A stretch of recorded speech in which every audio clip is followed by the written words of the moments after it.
오늘의 말씀은 사사기 9장 1절부터 6절입니다.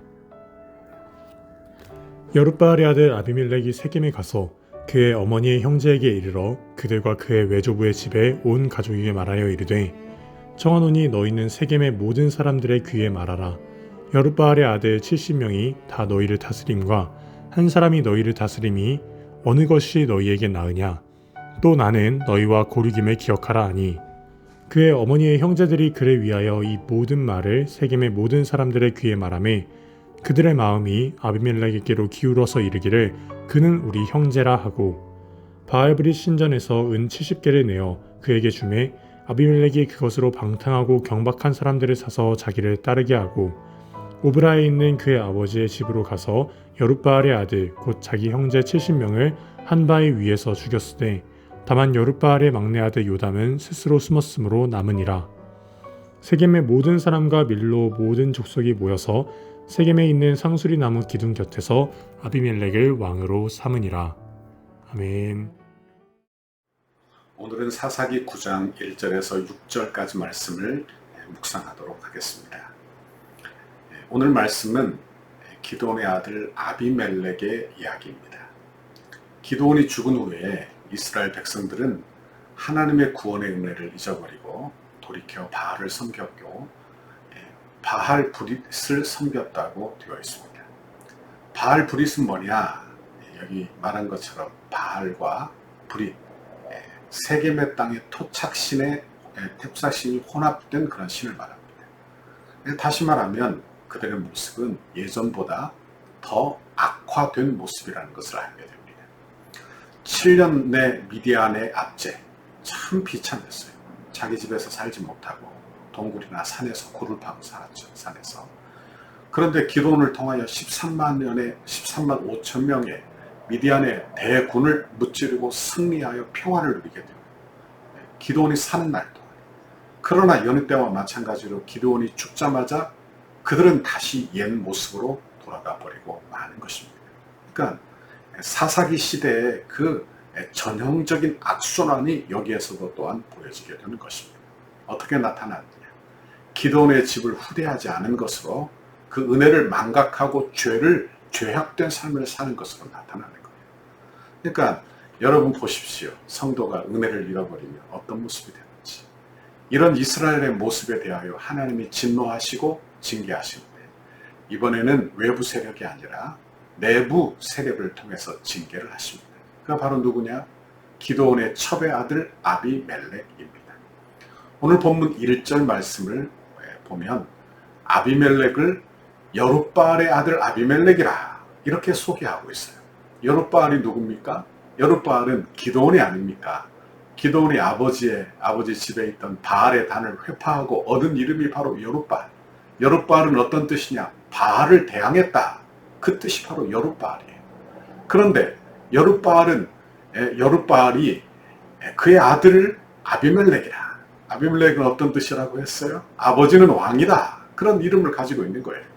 어릴 때부터 기드온이 아비멜렉을 부르면서 너희 아버지는 왕이다. 너희 아버지는 왕이다. 그러며 자랐으니 이 아들이 자라면서 스스로 왕이 되려고 한 것 같습니다. 하나님께서 아비멜렉과 세겜 사람들이 자기의 악한 마음의 정욕대로 행하도록 내버려 두사 이스라엘이 얼마나 어리석고 미련한 짓을 했는지 친히 드러내시고, 또 아비멜렉과 세겜 사람들을 심판하셔서 그 죄악이 어떤 것인지 보응하시는 장면이 오늘 본문의 내용이 되는 것입니다. 아비멜렉은 하나님을 두려워하지 아니하고 스스로 왕이 되고자 한 사람이에요. 그가 왕이 되기 위해서 어떻게 했느냐? 오늘 본문으로 되돌아가서 한번 보십시오. 그는 첩의 아들이라. 그러니까 아버지의 집 오브라에서는 뭔가 할 수 있는 사람이 아니에요. 정통성이 없어요. 그러니까 어머니의 집, 외가로 간 것입니다. 어머니의 집이 세겜인데 세겜에 와서 외가 사람들을 선동하기 시작한 것입니다. 2절 말씀을 보십시오. 청하노니 너희는 세겜의 모든 사람들의 귀에 말하여 여룻바알의 아들 70명이 다 너희를 다스림과 한 사람이 너희를 다스림이 어느 것이 너희에게 나으냐? 또 나는 너희와 골육임을 기억하라 하니. 세겜은 이스라엘 북방으로 약 50km 떨어진 곳입니다. 이곳은 여호수아가 가나안 땅을 점령하고 에브라임 지파에게 기업으로 분배한 땅이 되는 것입니다. 아비멜렉의 외가가 세겜이라고 되어 있어요. 여기에 에브라임 지파라고 하는 것은 지파라고 하는 의견과 여호수아 시대의 가나안 사람들이 완전히 쫓겨나지 못하여 함께 살게 되었는데 그 아버지가 이방인 히위 족속이라고 보는 견해들도 있는 것입니다. 그러니까 아비멜렉을 첩의 아들이라 이렇게 한 것을 보아서 에브라임 지파 사람이기보다는 그 어머니가 이방 히위 족속으로 보아야 맞을 것 같습니다. 제가 다시 한번 정정하죠. 에브라임 지파라기보다는 이방의 히위 족속으로 보아야 마땅하다. 어쨌든지 그가 자신의 뜻을 이루기 위하여 지역 감정을 부추기고 있는 것입니다. 하나님의 나라에 무슨 지역 감정이 소용이 있겠어요?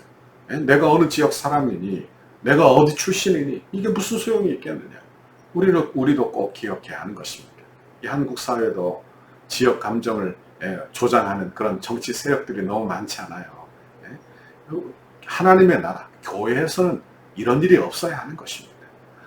그리고 여룻바알, 즉 기드온의 아들 70명이 다스리는 것과 한 사람, 즉 아비멜렉 자신이 다스리는 것, 너희는 어느 것이 나은가? 이렇게 질문을 던지고 있는 것입니다. 아비멜렉은 사람을 선동할 줄 아는 사람인 것 같아요. 몽병가입니다.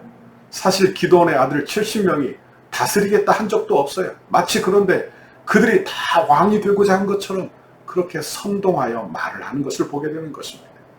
우리도 아다르고 어다르다 그런 말이 있지요. 그러니까 말을 어떻게 하느냐, 이게 얼마나 중요한지 몰라요. 그런데 이 아비멜렉은 악한 마음으로 세겜 사람들이 다 자기 쪽으로 기울도록 그렇게 악한 선동을 하고 있는 것을 보게 되는 것입니다. 이제 4절 말씀을 보십시오. 4절에 바알불이 신전에서 은 70개를 내어 그에게 주매 아비멜렉이 그것으로 방탕하고 경박한 사람들을 사서 자기를 따르게 했다. 이렇게 기록하고 있어요. 바알을 회파한 여룻바알의 아들, 그가 바알불이, 바알과 세겜의 토착신을 결합한 그런 우상의 신전에서 물질을 받는 것입니다.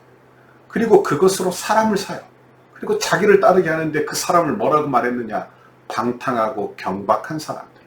현대인의 성경에는 건달들, 깡패를 말하는 것입니다. 지금 아비멜렉이 하고 있는 것을 잘 보십시오. 자기 야망을 위하여 이방 신전에서 돈을 받았어요. 그리고 그것으로 건달을 샀어요. 그리고 그것을 통하여 자기의 뜻을 이루겠다. 참 사람의 야망이 얼마나 무서운지 모르는 것입니다. 자신의 야망에 눈이 멀면 형제도 부모도 그리고 신앙도 믿음도 보이지 않는 거예요. 5절 말씀을 보십시오. 오브라에 있는 그의 아버지의 집으로 가서 여룻바알의 아들 곧 자기 형제 70일을 한 바위 위에서 죽였으되 다만 여룻바알의 막내 아들 요담은 스스로 숨었으므로 남으니라. 이렇게 되어 있습니다. 그러니까 아비멜렉이 자신의 야망을 위해서 형제들을 다 죽여서라도 그걸 취하고자 하는 것입니다. 야망에 사로잡힌 사람, 그가 어떤 사람이 되느냐? 짐승이 되는 것입니다. 야수가 되는 거예요. 압살롬, 우리도 기억하죠. 솔로몬의 아들 다윗의 아들 압살롬. 그런데 압살롬도 자기가 왕이 되고자 할 때, 야망을 품을 때 아버지도 어머니도 형제도 눈에 보이지 않는 오직 야망만 보이는 야수 같은 사람이 되어버리고 만다. 이 말씀입니다. 그러므로 우리의 야망을 잘 다스릴 수 있기를 바랍니다. 야고보 사도는 야고보서 4장 1절에 이렇게 말씀했어요.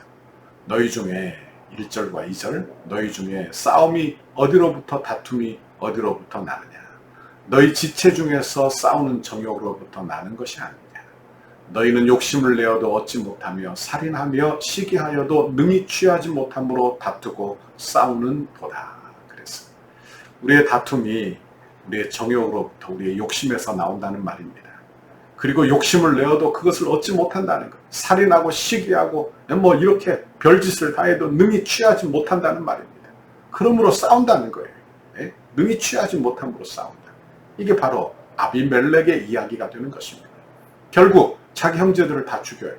그리고 결국 자기가 왕이 되어 다스리지만 자기가 얻고자 하는 걸 다 얻지 못하는 거예요. 그 결말을 보면 정말 욕심을 내어도 얻지 못하고 살인하고 시기하여도 능히 취하지 못하는 인생, 참 실패한 인생이 되고 말더라 하는 것입니다. 우리도 우리의 인생에서 우리의 야망으로 살 것이 아닙니다. 내가 왕이 되어 살 것이 아니라는 말씀입니다. 내가 왕이 되어 내 야망을 따라 내 욕심을 따라 살면 여러분 시기해도 능히 취하지 못하고 욕심을 내고 살인을 해도 사람을 죽는 그런 길에 가도 능히 자기가 원하는 것을 취하지 못하는 거예요. 우리 주님이 세우지 않으면 우리의 수고가 다 헛되다는 것을 우리가 늘 기억하고 알기를 바랍니다. 우리의 수고로 뭔가 얻은 것 같지만 결국에는 아무것도 아닌 인생, 실패한 인생, 헛된 인생이 되고 마는 것입니다. 그러나 하나님이 세우는 인생은 다른 줄 믿습니다. 하나님이 세우시면 달라지는 거예요.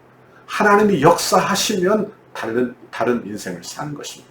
다윗을 보십시오. 다윗은 참 왕이에요. 그가 왕으로 기름 부음 받고도 그는 왕 자리로 스스로 올라가지 않습니다.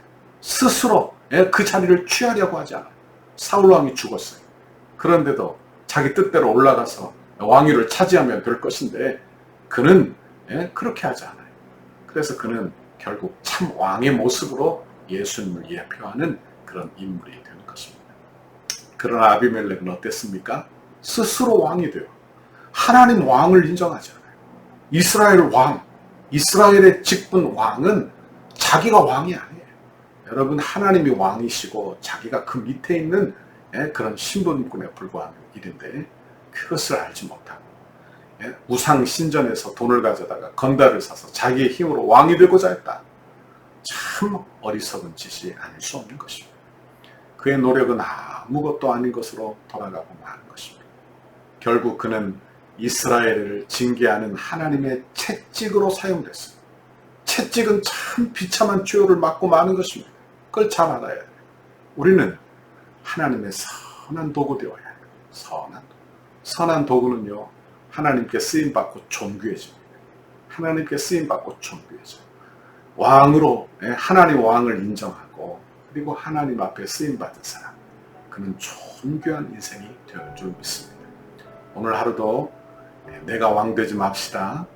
오늘 하루 하나님이 왕 되시도록 그렇게 내 마음의 왕자를 하나님께 드리는 저와 여러분의 오늘 하루가 되기를 바랍니다. 그러면 하나님이 내 마음을 채우시고 내 인생을 채우시고 완성하실 뿐만이 아니라 나를 하나님의 선한 도구 되게 하시고 그리고 하나님 나라의 존귀한 인생으로 우리를 높이시고 삼으시는 줄 믿습니다. 원하기는 이런 귀한 인생 사는 오늘 하루가 되시기를 주님의 이름으로 축원합니다. 기도하겠습니다. 하나님 아버지 감사합니다. 오늘 이렇게 기드온의 실패를 통해서 또 기드온의 아들 아비멜렉의 그런 시기와 욕심을 통하여 왕위를 탄찰하고 자기가 스스로 왕이 되어 하나님 왕을 거부한 그 인생의 결과를 보았습니다. 하나님, 우리는 내가 스스로 왕 되지 아니하고 우리 예수님 왕을 날마다 높이고 그리고 우리는 성공에도 겸손하고 하나님 겸손히 주를 섬기고 은혜 아래 사는 우리 성도들의 삶 오늘 하루가 되도록 주여 복 내려 주옵소서. 아버지 감사합니다. 주님 영광 받아 주옵소서. 예수님 이름으로 기도하옵나이다. 아멘. 우리 교회를 향한 주님의 뜻을 이루소서. 100대 기도문 화요일 11페이지입니다. 거룩한 헌신을 위하여 기도하겠습니다. 성령이 하나 되게 하신 것을 힘써 지켜 더욱 견고한 공동체로 결속되게 하옵소서. 모든 성도가 세상 욕심을 내려놓고 천국을 소망하는 한 단계 더 높은 경지의 믿음을 갖게 하옵소서. 주의 거룩한 비전과 소명을 위해 한 번뿐인 인생을 사용하게 하시고 건축이 부담이 아닌 축복임을 깨달아 기대하는 마음으로 새로운 은혜의 땅에서 누리게 될 영광을 소망하게 하옵소서. 모든 성도가 기도의 용사로 강력한 영적 군사로 무장되게 하옵소서. 성도들의 헌신이 다음 세대를 위한 위대한 씨앗과 영적 자양분이 되게 하시고 기쁨으로 헌신하는 성도들의 삶에 하늘의 신령한 복과 땅의 기름진 복을 주옵소서. 건축의 과정을 통해 영적 대부흥을 경험하게 하시고 성전 건축에 참여하는 성도들의 개인과 자녀와 가정 사업장의 물질과 지혜를 한없이 부으시고 기도로 성전을 짓게 하옵소서. 성전 건축의 모든 과정을 통해 온 성도들이 가슴 깊이 교회를 사랑하고 간절한 마음으로 새 일을 기대하며 꿈꾸게 하시고 시대와 민족과 교회 앞에서 하나님의 주신 사명임을 깨달아 영화부에서 장년부까지 온 교회가 한 마음으로 달려가게 하옵소서. 건축이 진행되는 동안 온 교회가 믿음의 튼튼한 공동체로 결속되게 하시고 한 마음으로 성전 건축에 참여하여 주님의 한 몸으로 일하게 하옵소서. 성도들이 건축을 통하여 믿음의 그릇이 더욱 커지게 하시고 새로운 공간에서 펼쳐질 주님의 비전을 넉넉히 감당하게 하옵소서. 성도들이 기쁨으로 헌신하여 덕소를 살리는 생명의 도화선이 되게 하옵소서. 한 영혼도 소외됨이 없이 믿음 안에서 기적의 역사를 이루는 통로로 쓰임받게 하옵소서. 건축의 내용을 이해하고 모두가 적극 동참하여 건축 홍보자가 되게 하소서. 건축을 통하여 선대의 고결한 믿음의 유산을 계승하도록 은혜를 주옵소서.